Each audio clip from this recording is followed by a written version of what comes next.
Welcome, gamers, to this week's episode of Last Call Gaming. We're episode 218. Today is July 3rd. My name is Craig Perales, and joining me behind the desk today for his first grand appearance, my friend, your friend, hey, probably your mother's friend, Casey Court. Yes.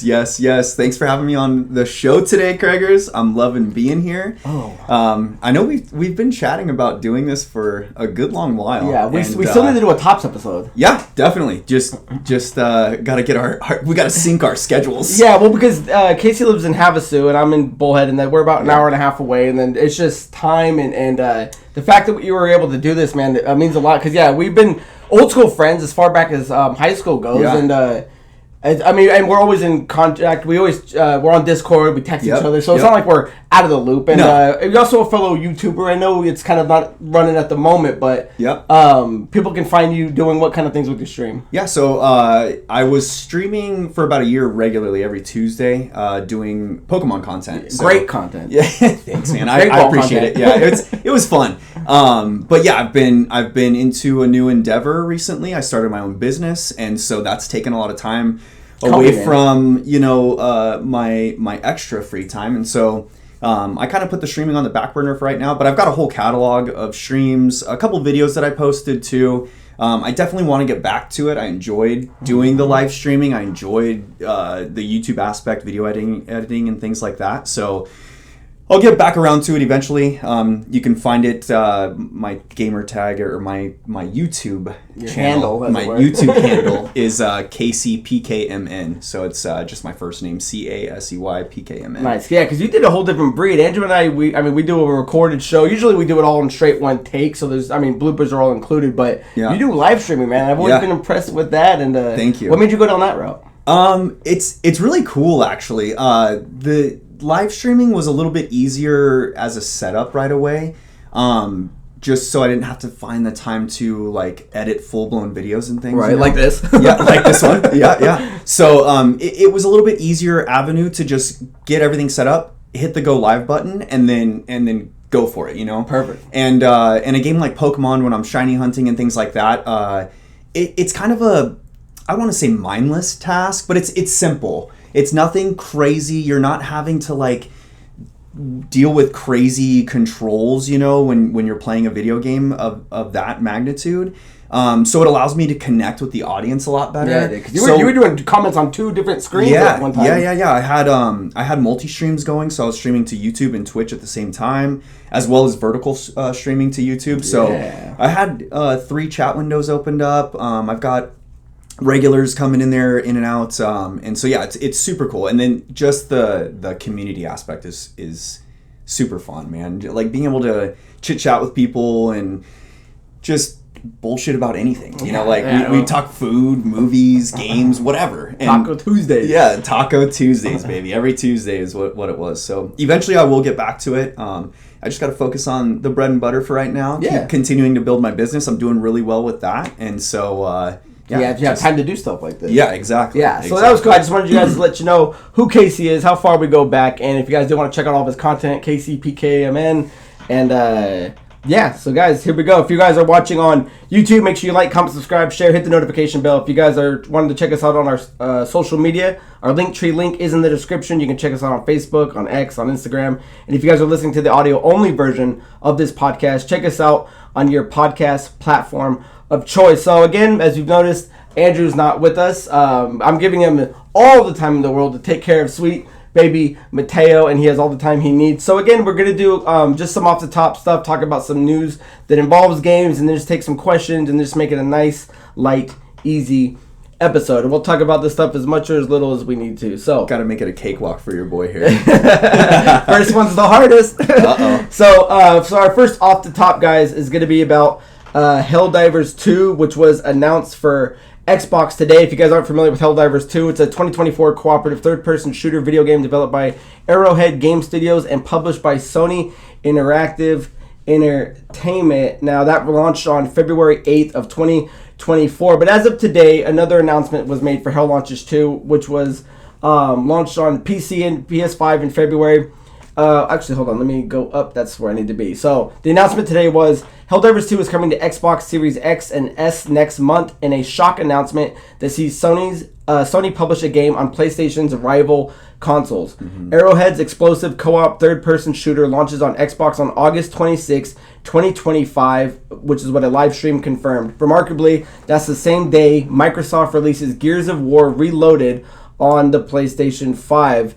It went on to confirm that crossplay across all platforms will be there, which means PC, PlayStation, and Xbox players will be able to play together. So I wanted to dive in a little bit of how well Helldivers did. It launched on PC and PS5 in February and was a rare live service smash hit for Sony. It's the fastest selling PlayStation Studios game of all time, selling an incredible 12 million copies in 12 weeks. So that's a lot to take in. I thought it was really cool. It's really kind of big news, and it has been out on PS5 for a while, and I actually do have it on PS5, but my PS5 friend list isn't like my Xbox list. There's not a lot of people that I play with, so I've really been waiting to play with. I actually reached out to my buddy Gil, who he has it, so I'm actually set up tomorrow to play it. So I haven't really dove too far into it, but what I know is when it came out, it had really funny kind of satire marketing that mimicked kind of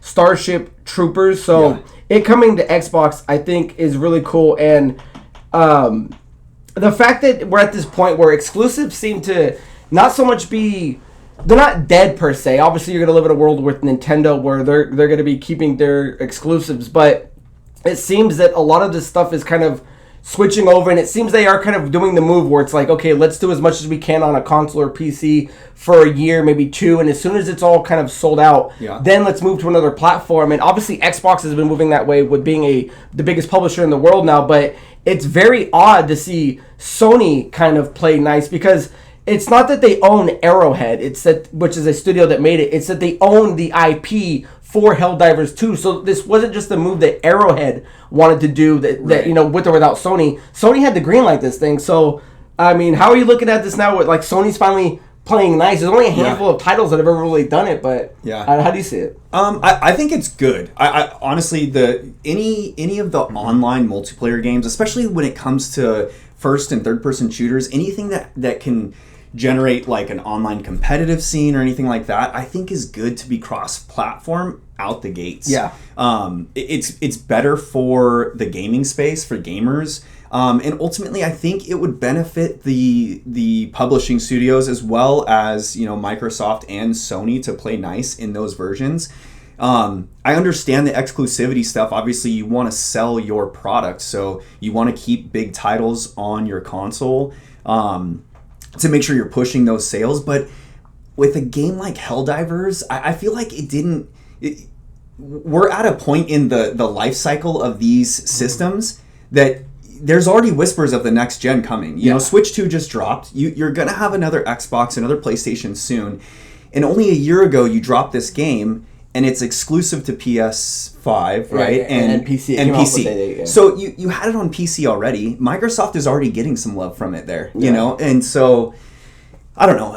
I think overall it's good because it shows that they can play nice with each other. I think most games like this should just come out the gates. It'll give a better competitive scene too if they do explore, you know, like esport routes with some of these games. I mean, you have Call of Duty, which is a huge esports game, you know, with big time competitions, big money bags. Money bag. Yeah. So I think it's good. Overall, it's good. I wish that they would move towards that route. I'm kind of... I was always irritated with like the pissing match basically between Sony and Microsoft.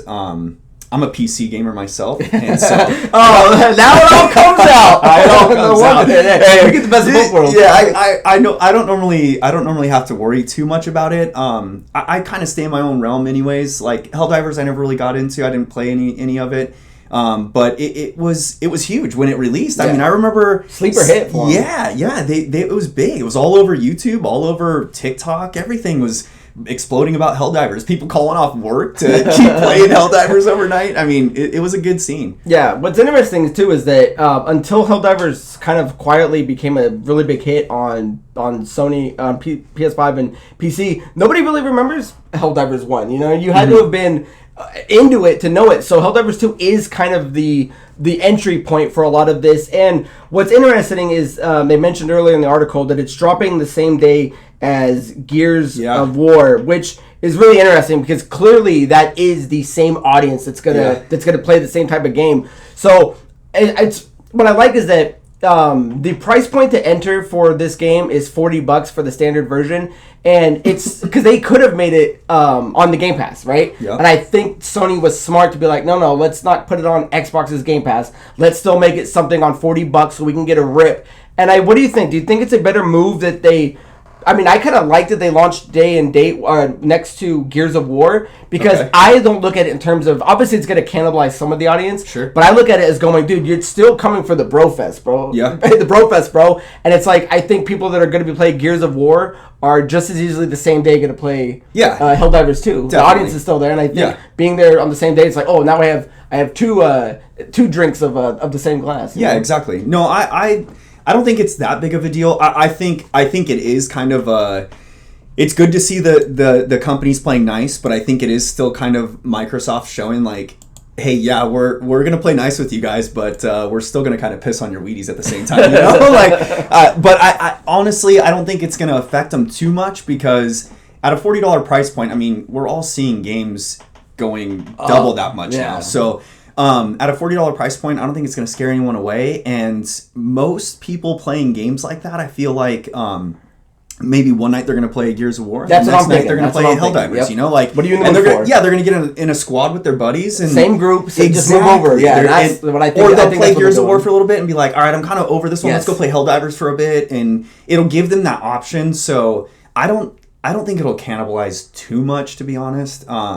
I think that the day one Xbox Game Pass could have helped them with playing numbers. Concurrent numbers day one. Yeah, right? Yeah. But ultimately, if Microsoft is wanting to get a little rip off of it too, it's a smart move. Yeah, I also like as it's dropping that there is, from what we can tell so far, there's going to be two models available to you. There's going to be the standard and the Super Citizen edition of Helldivers 2, because I was curious if they're going to have any of it with built in with the DLC up at launch, and it seems like you will. So pre-ordering either edition is going to grant you access to 3 promotional armor sets, but the Super Citizen edition includes extra gear and bonus content, including the DP-53 Savior of the Free armor set, Will of the People cape, MP-98 night weapon, Super Citizen status, Stratagem Hero ship game, and premium Warbound token. As far as it says, it's unclear as far as any additional DLC or expansions will be available day one. But again, I think you're getting a lot for your money's worth. And if you do like how Andrew and I do, and you game share, it's really just, and you're gonna squad up with people, it's really just a $20 investment. So I am definitely looking forward to it. Anything else on Helldivers? I think it's a go all around. I wish, my only thing is, I hope we start to see day one launch cross-platform across the board instead of holding back or trying to hold these cards to your vest. You know, like, I don't know. Well, it's different with Xbox, though, because Xbox is now being a publisher where this is Sony's IP. Right. So I can see Sony being like, okay, it's not so much that it's cross-platform. It's like, we're not even selling it on that system. Yeah. You know what I mean? We're going to sell it on PC and it's cross-platform. But if we do make the jump to Xbox, yes, it's a very smart move that it is cross-play, cross-platform. So, yeah. I mean, give it to everyone.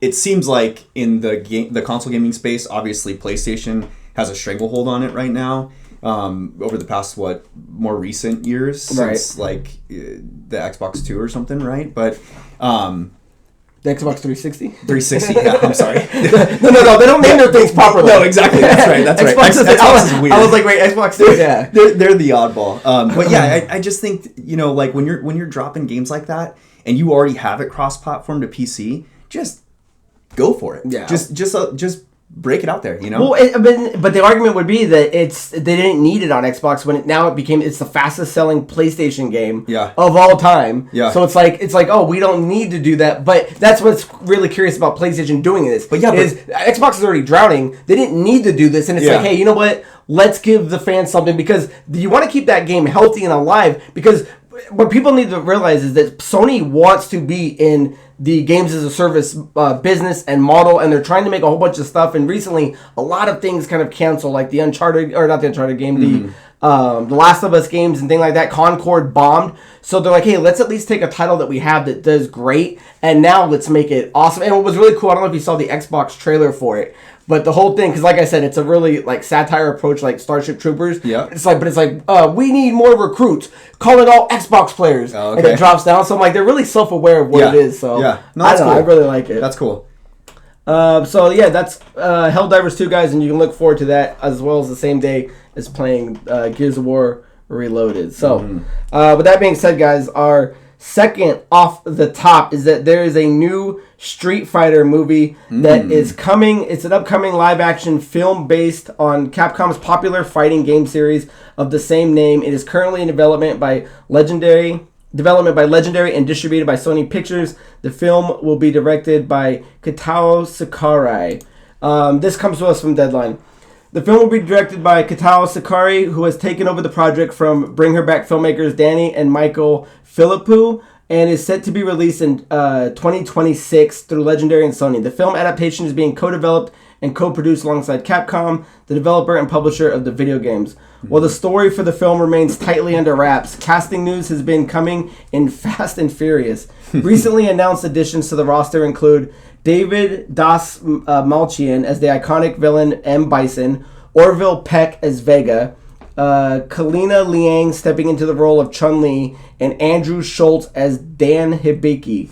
These new faces join an already star-studded cast that features Andrew Koji, Noah Centineo, Jason Momoa, Cody Rhodes, Roman Reigns, and Curtis 50 Cent Jackson. Now, those certain people are going to be playing... we have Ryu, we have Ken, Jason Momoa is going to be Blanca, Cody Rhodes is going to be Guile, Roman Reigns is Akuma, and Curtis Jackson is going to be Barlog. This thing, I still think it looks fake to me. I still think this thing one day we're going to wake up and it's going to be like, no, this movie's canceled. Because if you guys are watching the YouTube video, there's an AI video that was put together and a picture that I have up that originally announced before David Dasmalchian was announced as a Bison. They had Walton Goggins that they thought was going to play it, and before Cody Rhodes was going to play Colonel Guile, they had Alan Ritchson from Reacher go to play it. So that has been changing. Obviously, it deserves a reboot / remake because the old 1994 Street Fighter with Jean-Claude Van Damme and Raul Julia. You gotta be in the mood for that. Yeah, it's like watching the old Mortal Kombat movies. It's like, let's do something new with it. And sure, take all the liberties you can with it. But looking at this cast, I like the guys playing Ryu, Ken, and Chun-Li, but everyone else looks like they're just kind of like take famous star, place in here. Does he look like him? And let's keep going. We were kind of talking off camera about it, but how do you like in this cast? And does this movie look fun or at least entertaining? I'll probably go see it just because it's Street Fighter, and I've got nostalgia for Street Fighter. When I was a kid growing up, I was always playing the Street Fighter games over Mortal Kombat. On Super or Sega? Both. Both. Yeah, I had a cousin. Well, you remember Chris? Yeah.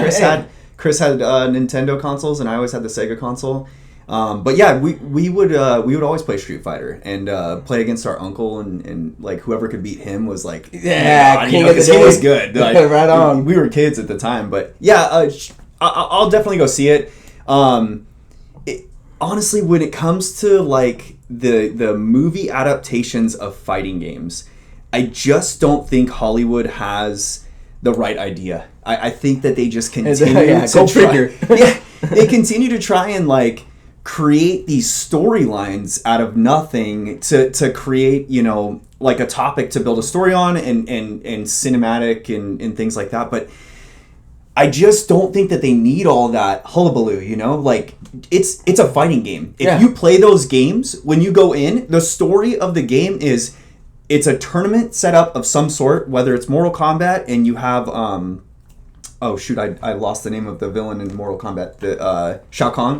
Shao Kahn or Su Sang. Yeah, but either way. Oh gosh, Andrew's gonna kill me. Yeah, don't tell Andrew. Shang Tsung. There you go.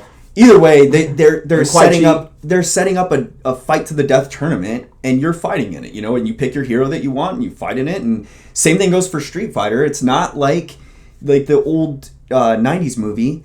They took some of the heroes that would be more aligned with like heroic type people instead of villainous people, and they put them in this, I don't know, military-esque troop, and they're on a mission to go stop this evil franchise or whatever. I think it's called the Shadaloo. Yeah, and it just doesn't make sense. Like, the game is what it is. Just do that. Like, let them go out there and fight. It'd be like remaking.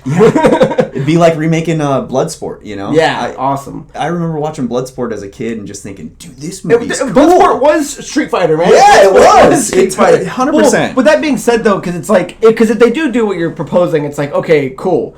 But are you going to take these stars like this and not put them in something that they can, a storyline that they can act around? And again, I think that you're already kind of saying, like, that's the first flag. It's like, these guys are going to want to act in something and not, it's not impossible for you to make that story interesting if it's just based on the fighting. Like, we were talking earlier, like, the Tekken anime that was on Netflix, that really didn't have a lot of backstory. I mean, a couple things so you know who was who, but it was all based on just a fighting tournament, or things like Baki Hanma.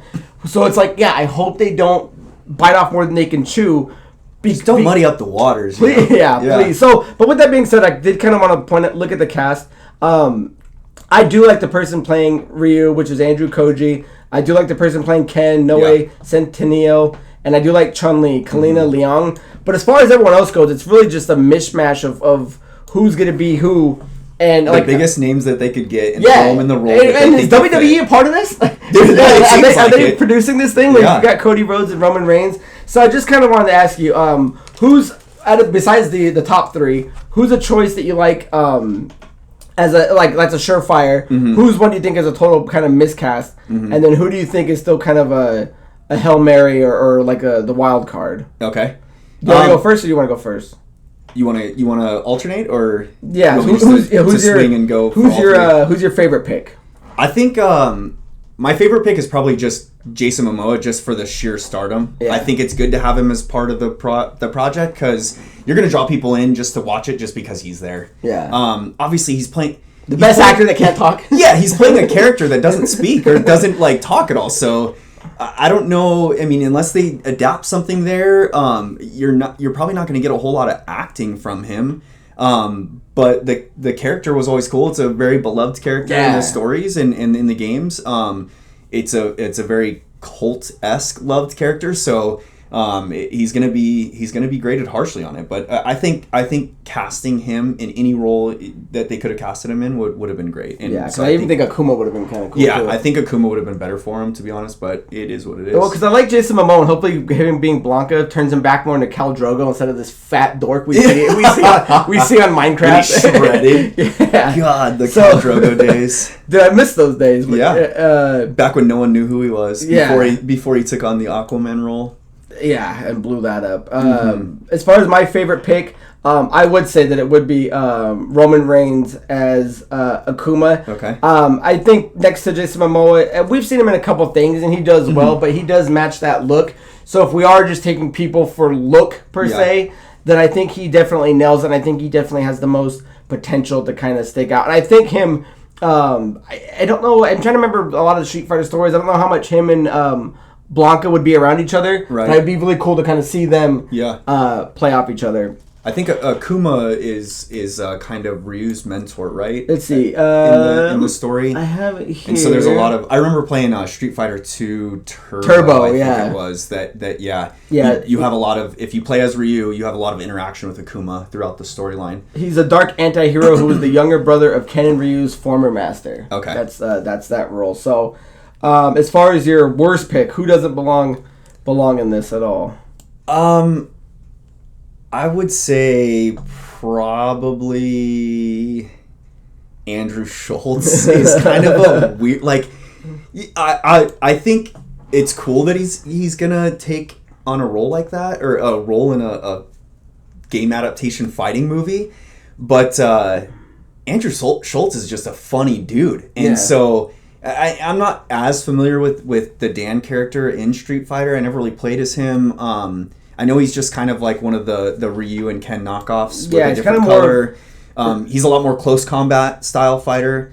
So like his Hadouken isn't like a projectile. It's like close combat, I remember. And I never really liked that about him. So when I was gonna play that style role, I always picked Ryu or Ken. Yeah, why not? Yeah. But yeah, I don't know. It just it seems like that one, if they're gonna cast a star to just have a name draw that fits a role, that one seems like probably the big miss.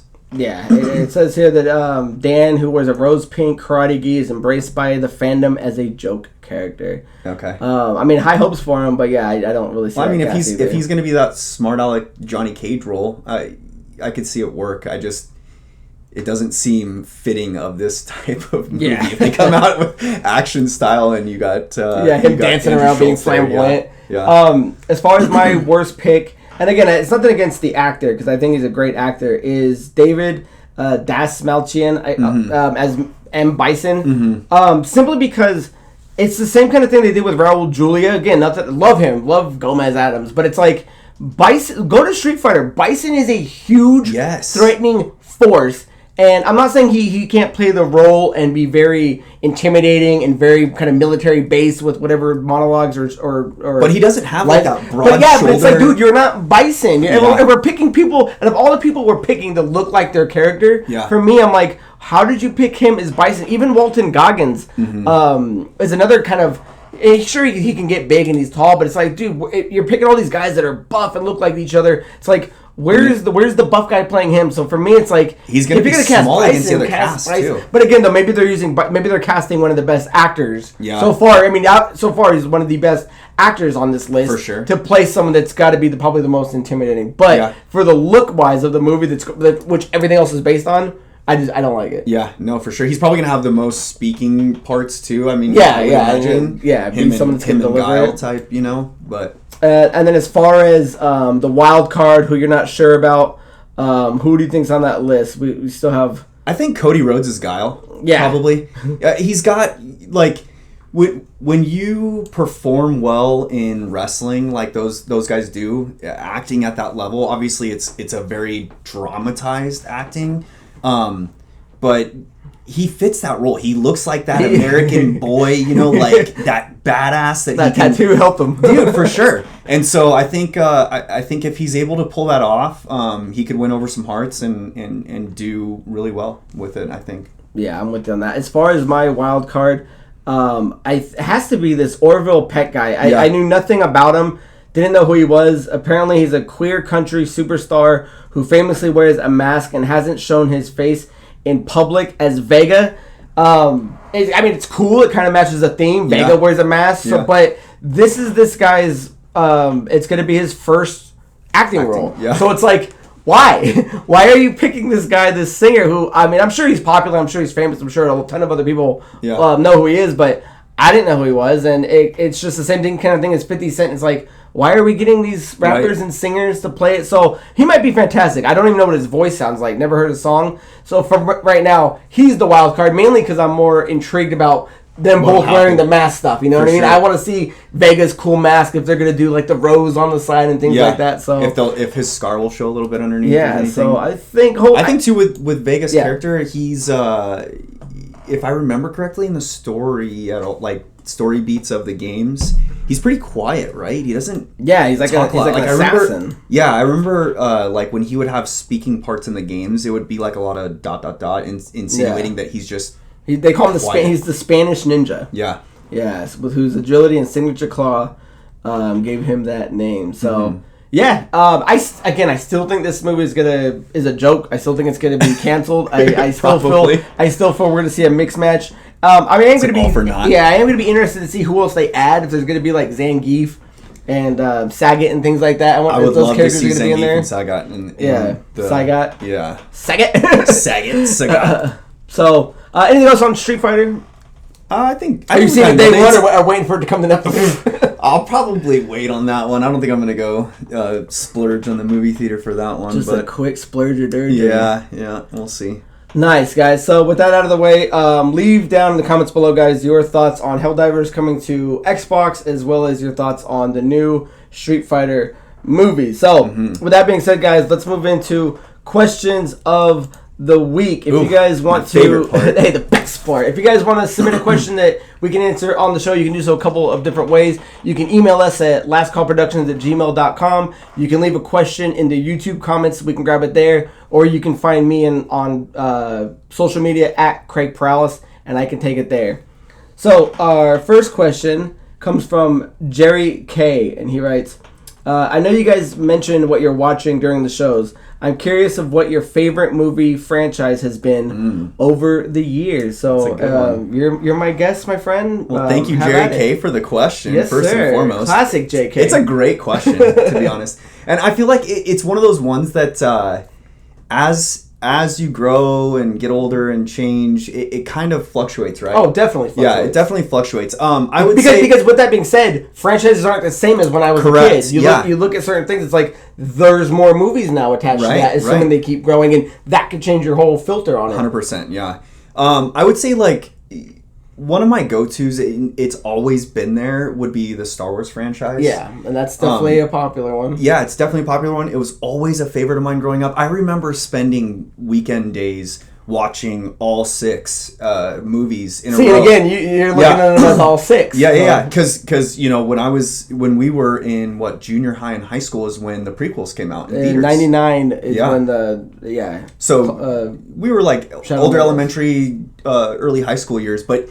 Yeah, I just remember spending weekends binging the whole series. I've kind of fallen away from it a little bit just because of everything else they've done to it. Yeah, with the acquisition, with Disney's acquisition of the series. 99. I've just been a little disappointed with some of the Disney Plus shows. I will talk about in my What Are You Up To, but I did just finish Ahsoka, and that was okay.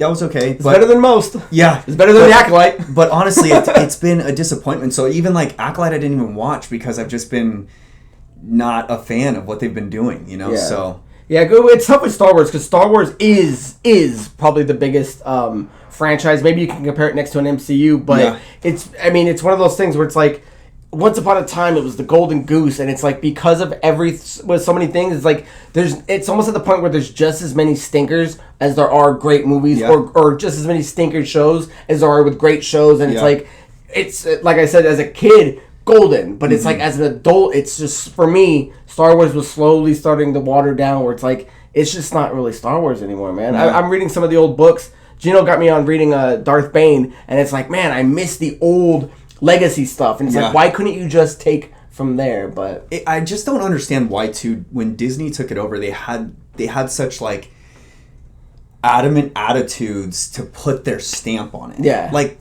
just take some of the material that George left you and run with it. And tweak what you want, but just run with it. Like, why'd you have to go and make the episode 7, 8, 9 the way you did? I mean, I love Kathleen Kennedy, but it's like, dude, have a purpose and a goal. Changing directors from movie to movie was a bad call. It just, overall, it was a mess. There's no continuity to it. It just frustrates me because there was so much potential with that trilogy.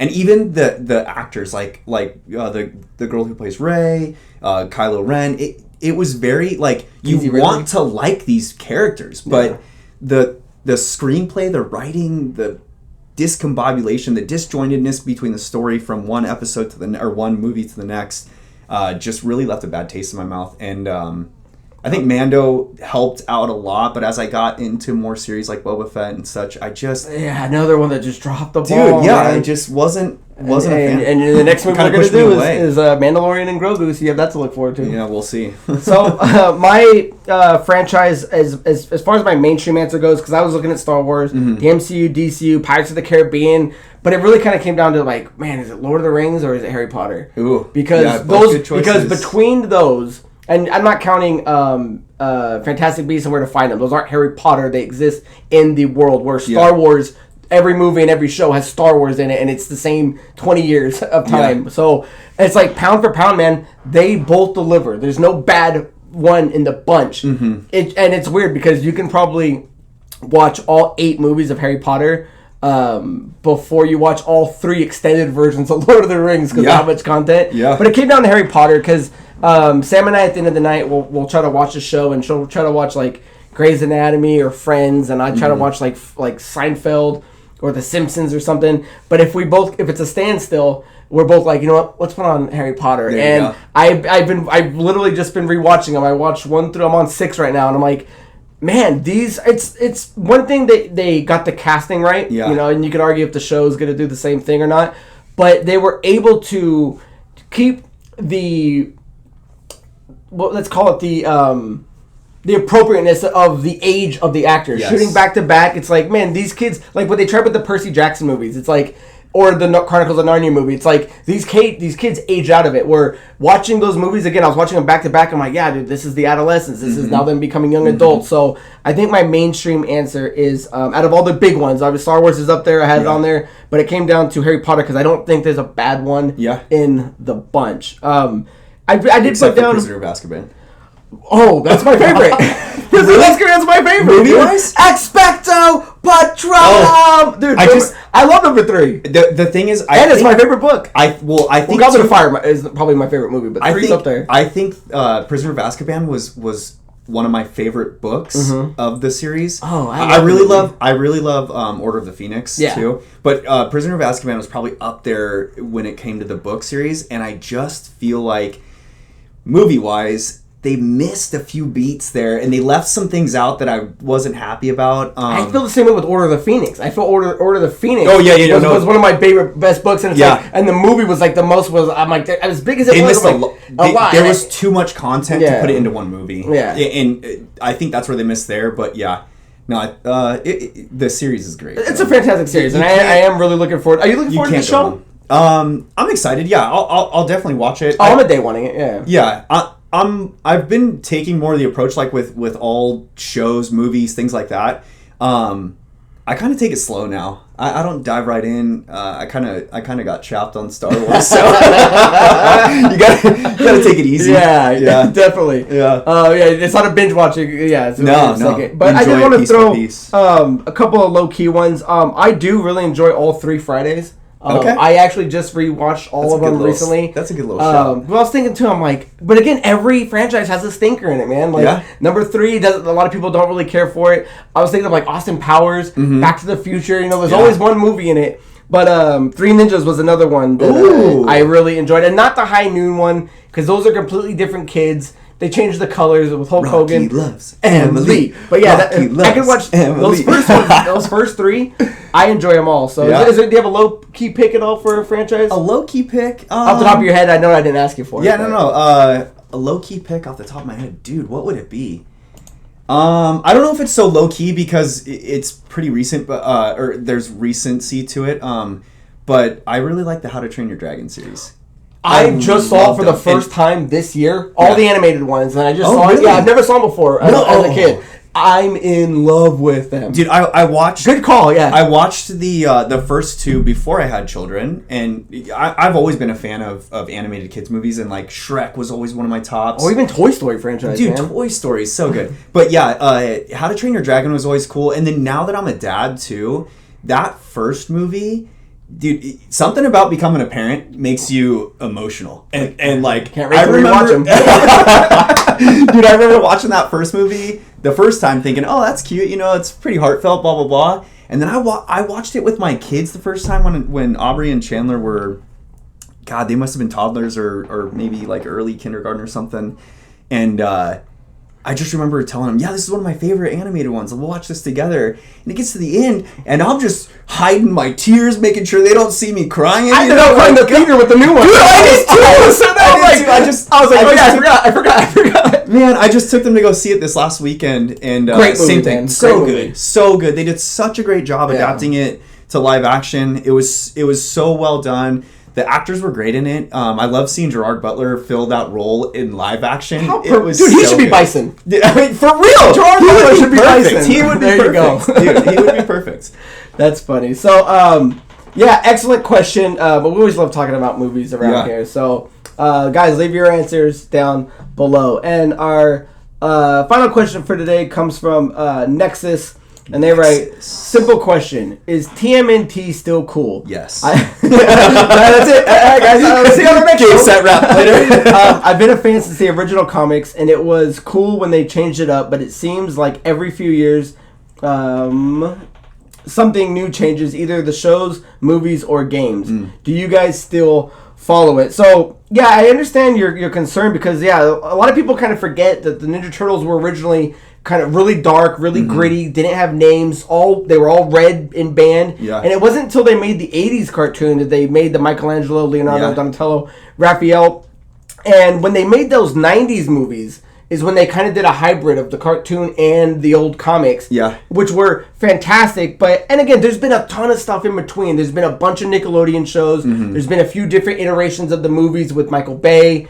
And most currently, I liked those Michael Bay movies. They weren't bad. They weren't as bad as I thought they were going to be. Because I'm not a huge fan of what he did with Transformers. So, but I understand what you're saying, that there is a lot going on with it. And most recently, I think this is kind of where you would see if you're into it or not now, is the Mutant Mayhem. So, did you like the movie at all? I loved it. I took my boys so to did go I. see it. But there's a couple friends that we have that I talked to. They're like, dude, this movie sucks. It's too kiddie. It's too garbage. I'm like, they're going to high school and stuff like that. Yeah, but I'm like, dude, it was teenagers. Yeah, it was, and it had a lot to do with the teenage. And it had a lot to do with Turtles. mutants. And I'm like, that's all I needed. Yeah, no, I loved it, man. I took the boys to go see it in theaters, and I was super pumped because when we walked out of there, I was just like loving every bit of it. You know, I thought it was so cool animation style. Yeah, I like the animation style. I think they did a good job. Seth Rogen, right? He's like the main producer, I believe. Yeah, and he voiced Bebop, I think. One of them. John Cena voiced Rocksteady. Yes, it was a good combination. Dude, I think that they did well with those voices.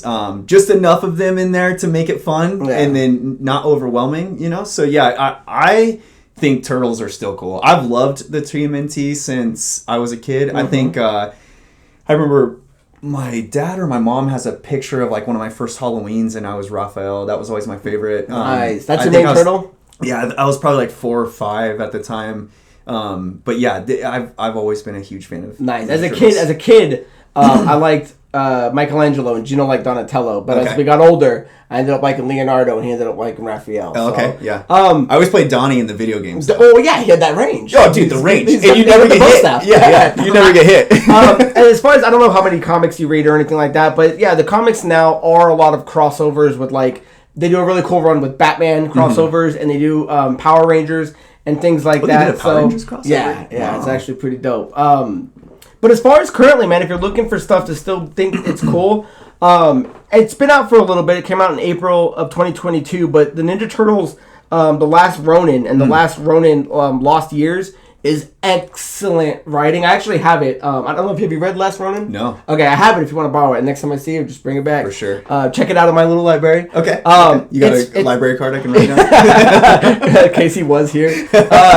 It's fantastic, and they're actually looking at doing some adaptations of games and a movie with it. So cool. I'd say check that out if you haven't seen it. As far as the shows and movies go, there's a few. There's the movie that was in 2007 that had like Chris Evans, Sarah Michelle Gellar, Lawrence Fishburne. That is one of the best. Never talked about TMNT movie, dude. It's simply just called TMNT. It was begging for a sequel, and it never happened. Yeah, and it has one of the best fight scenes ever, where Leonardo and Raphael. Yes, it was fantastic. And it gets me chills. Dude, I was watching it earlier. It was like a 14-minute scene. I was doing my notes. I'm like, no, I'll keep watching it. Yeah. So I would say if you haven't seen that one, because it is kind of a low-key Ninja Turtles movie, watch that one.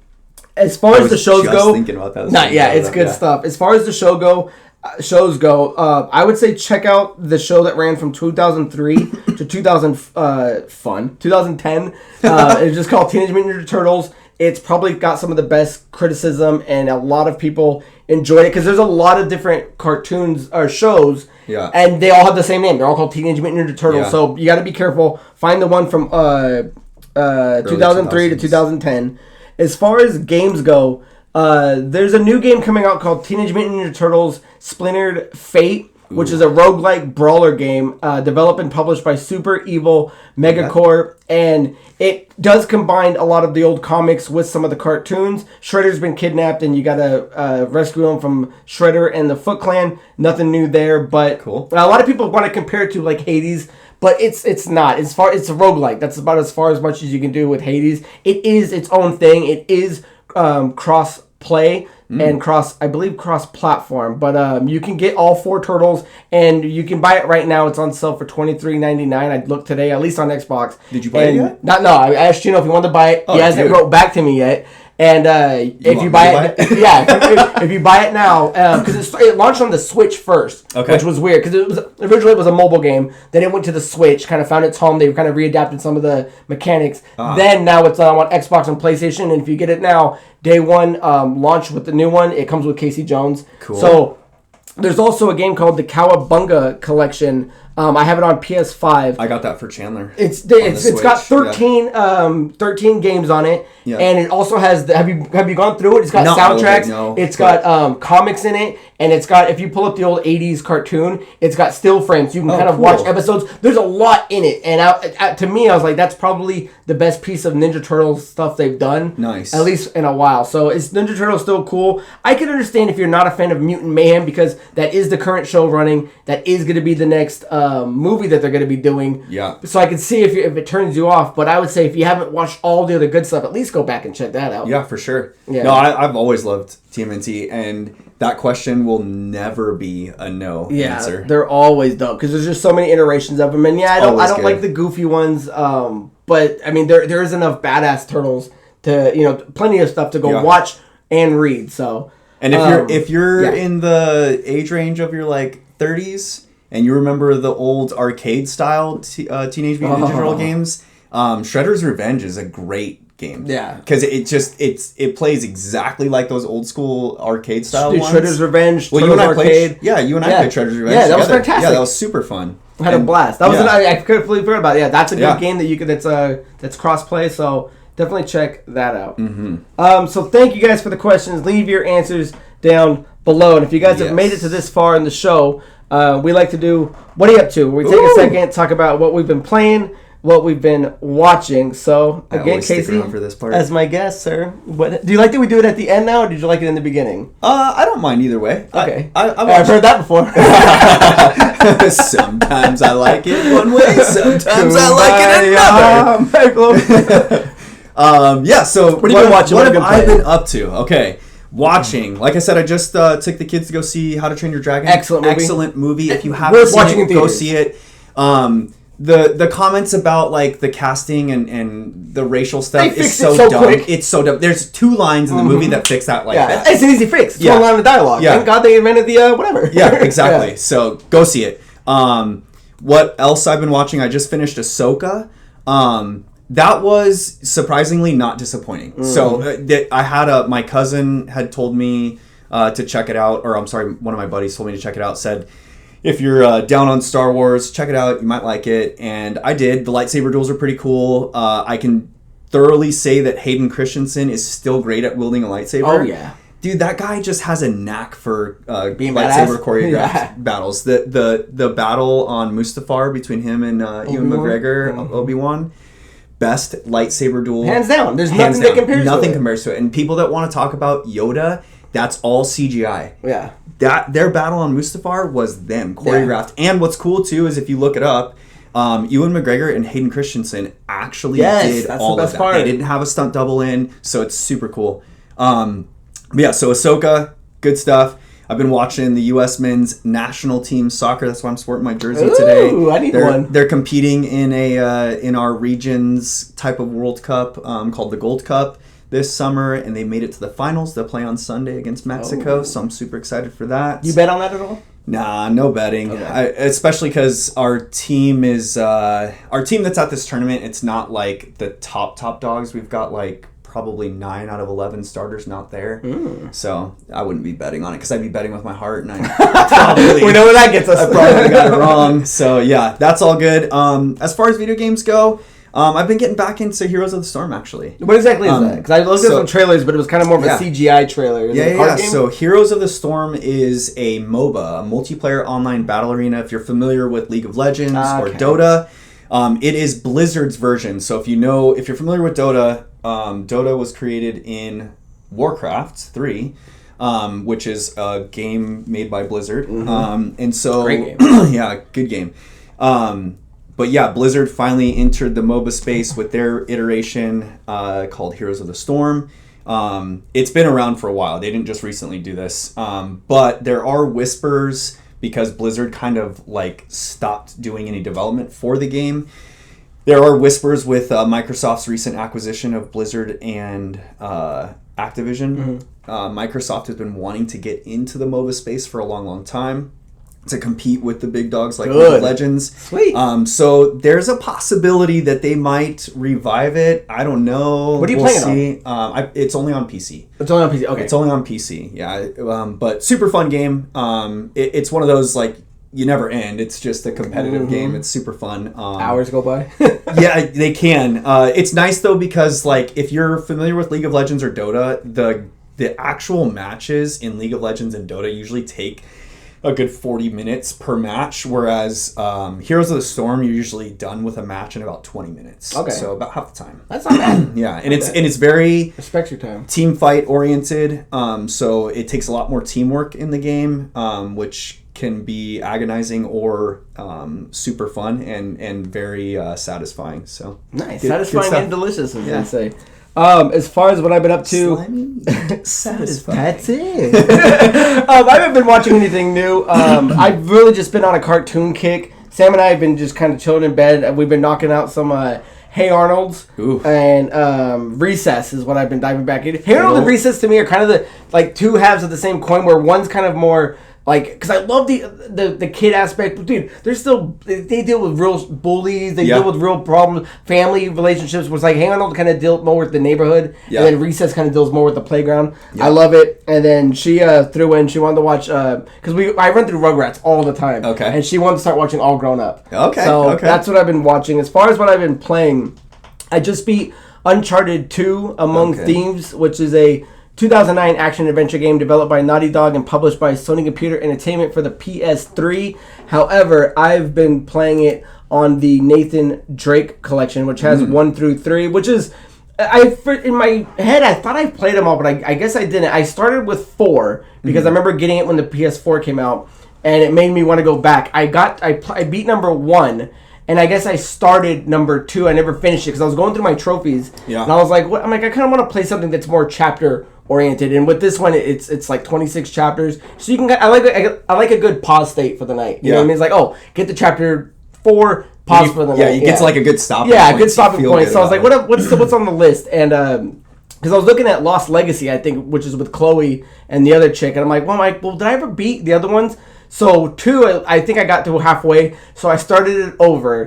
Just recently beat that, and then the other night, after I beat it, I started the first chapter of number 3, and it's dude, it is one of the best games, man. Nathan Drake and his adventures of all the cool history. I mean, obviously embellished history, but all the kind of cool stuff of finding, the Tree of Life and all these other kind of things is it's really fun and really entertaining. So Indiana Jones, man, Laura Croft kind of Tomb Raider stuff. So that's what I've been playing, and I've been having a lot of fun with that. And there's been a couple games I've been dabbling in, but I'll deal with that more on our next episode. So, guys, with that being said, that brings us to the end of episode 218. Join us next time on 219. And until next time, guys, my name is Craig Perales. This is Casey Court.